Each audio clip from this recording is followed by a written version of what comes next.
business. I've been able to travel all over the world. I've been to 6 different continents, 42 different countries, and I'm just getting started. Hi, my name is Bill Walker. I make my home in the great state of Iowa, and I recently sold a membership to a single mom who was having a lot of problems with a landlord that was threatening to evict her from her home and everything else. And she bought the Legal Shield membership and used it. About a week after she bought the membership from me, I stopped back at her house just to see how things were going, and she immediately started crying and gave me a big hug and said, "God must have sent you."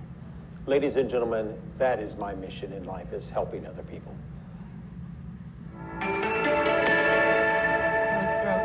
ladiesofjusticeleague.com. Welcome, ladies and gentlemen. My name is Bill Walker, and I make my home in the great state of Iowa.